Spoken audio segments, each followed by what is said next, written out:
सकते हैं। देखिए, मैं आपको हमेशा से कहता था पाकिस्तान कुछ न कुछ नया गेम खेलेगा, पाकिस्तान को बाहर निकाल दिया गया है, पाकिस्तान छटपटा रहा है कि किसी भी तरीके से मैं गेम के अंदर आ जाऊँ। ये पाकिस्तान की रणनीति रही है और पाकिस्तान इस पे काम कर रहा है। जो खबरें आ रही हैं वो ये है कि ईरान ने फाइनली वो कह दिया जो मैं आपको बहुत दिनों से प्रेडिक्ट कर रहा था। ईरान ने अमेरिका को कह दिया ठीक है, अगर आपको एनरिचमेंट को लेके समस्या है, अगर आपको यूरेनियम को लेके समस्या है तो हम ये यूरेनियम पाकिस्तान भेजने को तैयार है। पहले चाइना की बात थी, चाइना पे लग गई बांजी।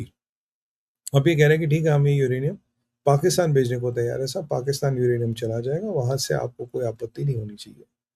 क्या ट्रंप अब पाकिस्तान पे इतना भरोसा करेगा कि ईरान का यूरेनियम पाकिस्तान में रखवाएगा?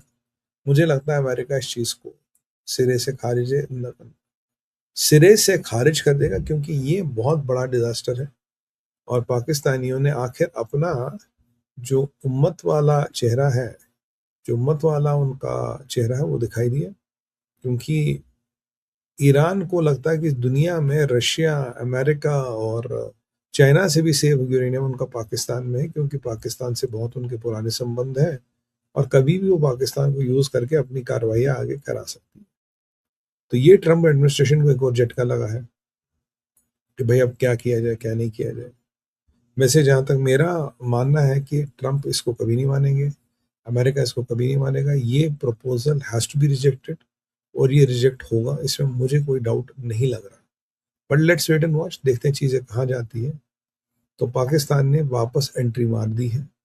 मुबारक हो ट्रंप साहब, आपका फेवरेट फील्ड मार्शल कह रहा है कि मैं अपने यूरेनियम रख रहा हूँ, तो आपको तो कोई हर्ज नहीं होना चाहिए, रखवा दो। आपको तो खास आदमी है, trusted guy, blood brother, brother from other mother. तो ये आपको एक पहला अपडेट देना था। दूसरा अपडेट है कि ट्रंप ने 2 बार बोला कि मुश्तबा खमेनी से मिलना चाहता हूँ। एक बार तो बड़ा सरकास्टिकली था कि मैं देखता हूँ उसके हाथ पैर कितने हैं कितने नहीं। दूसरी बार बोला कि मुझे उससे मिलना है और मैं I want have a really serious discussion with him and I will B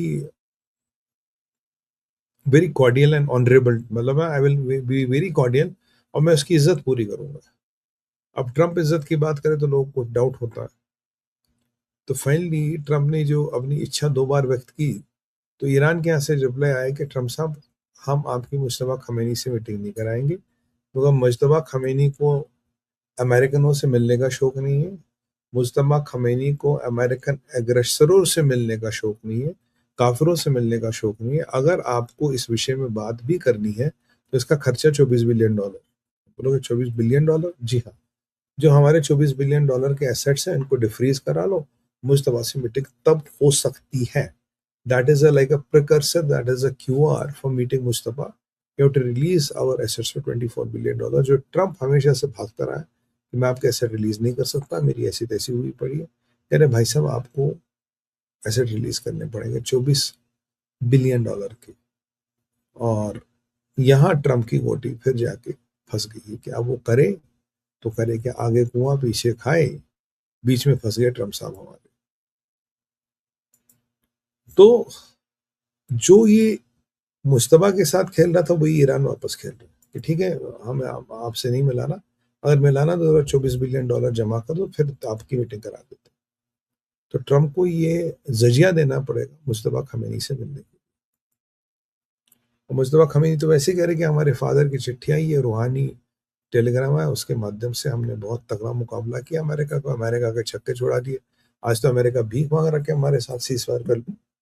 अगर आप अगराची का स्टेटमेंट देखेंगे, अब्बास अगराची का, वो कह रहा है कि भाई कौन सा मसम मुल्क है जो 40 दिन तक अमेरिका के सामने खड़ा रहा, हम खड़े रहे, हमने मुकाबला किया, और आज अमेरिका हमसे कह रहा आप सीज फायर करो। जरूरत हमारी नहीं है, जरूरत अमेरिका की है। हम तो लड़ने के लिए तैयार है, हम तो ताक कयामत लड़ने के लिए तैयार है। जो सिट्टी पिट्टी गुम हो रही है ये अमेरिका की हो रही है, हमारी नहीं हो रही है। ये अब्बास अगराची का आज का स्टेटमेंट है। तो ट्रम्प साहब, वेलकम टू पार्टी। अब आईआरजीसी को लग रहा कि ब्लॉकेड हट नहीं रहा, आईआरजीसी को ये लग रहा पैसे मिल नहीं रहे, आईआरजीसी को ये लग रहा ट्रंप किसी जल्दी में नहीं है, आईआरजीसी को ये लग रहा है कि मिड ईस्ट के तेल का खेल खत्म हो गया, आईआरजीसी को ये लग रहा है तेल पानी बिकेगा नहीं, चाइना से मदद आ नहीं रही, रशिया आजकल अमेरिका के गुणगान कर रहा है, और क्योंकि रशिया के अपने वेस्टेड इंटरेस्ट है, तो भैया हम जाएंगे कहाँ? लेबनान में उनकी ऑलरेडी वाट लग गई, क्योंकि लेबनान में उन्हें लगता था कि उन्होंने प्रोसेस को स्कटल कर दिया, रोक दिया। लेबनान में they already taken a beating, so they don't have too many options to go, they don't know where to go, still they want to be seen dominating Americans. Mister बवाली बात पे तो खैर उसने बोल ही दिया कि हम नहीं मिलाएंगे, ये है वो है, $24 बिलियन इत्यादि। अब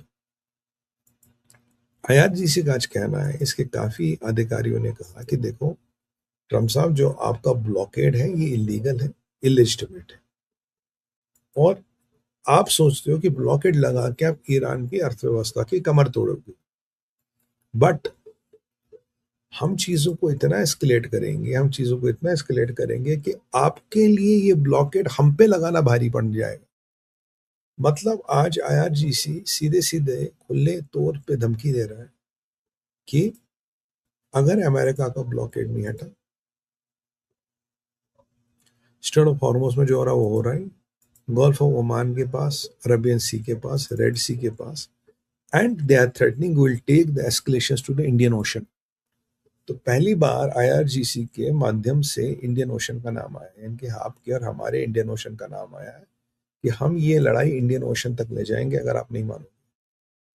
तो इंडियन ओशन का नाम आना एक चिंता का कारण जरूर है, और वैसे इंडियन ओशन का नाम आने का मतलब है हनूत। तो फिर ये कह रहा है कि ये लड़ाई क्रिश्चियनों तक ही नहीं, यहूदियों तक ही नहीं, हनूदों तक भी ले जाएंगे, नहीं तो इंडियन ओशन से ईरान को कोई मतलब नहीं। हमारा उनके साथ ट्रेड $1.5 बिलियन का, तो उनका हमसे क्या लेना देना। बट इंडियन ओशन का नाम लेने का मतलब है कि they are trying to get somewhere down the line India involve, India के स्टेक्स इन्वॉल्व, और इंडिया के लिए इंपॉर्टेंट है कि वो फालतू की लड़ाइयों में ना घुसे, फालतू के लफड़ों में ना फंसे। ये मैं शुरू से कहता हूँ, और इंडिया ये करेगा नहीं, बट अगर आपके दरवाजे तक कोई लड़ाई लाएगा, अगर आपके दरवाजे तक कोई विनाश लाएगा, तो आप उसका जवाब आप कैसे दें? That is a very important aspect which is happening, और इसके पीछे पाकिस्तान का हाथ होगा, पाकिस्तान इसमें जरूर प्लेयर होगा।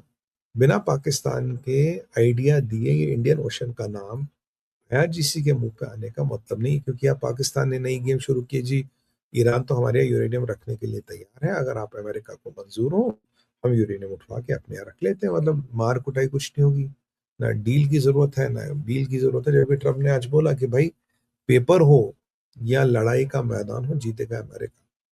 और ट्रम्प ने एक बात अच्छी बोली है, देखो न डील होने का मतलब ये नहीं कि ईरान का यूरेनियम निकलेगा नहीं, अगर ऐसा नहीं, ना डील, वो डील नहीं हुई तो ईरान का यूरेनियम नहीं निकलेगा, तब भी ईरान का यूरेनियम निकलेगा, तब भी हम ईरान का यूरेनियम निकालेंगे, which ever way it happens. तो अगर आप देखेंगे काउंटर और काउंटर्स में इंडियन ओशन को इन्वॉल्व करने का मतलब है भारत को तंग करना, भारत को इस युद्ध का पार्ट बनाना। क्योंकि अल्टीमेटली देखिए, भारत को एक लेवल से ऊपर बढ़ता ना चाइना देखना चाहता, ना अमेरिका देखना चाहता।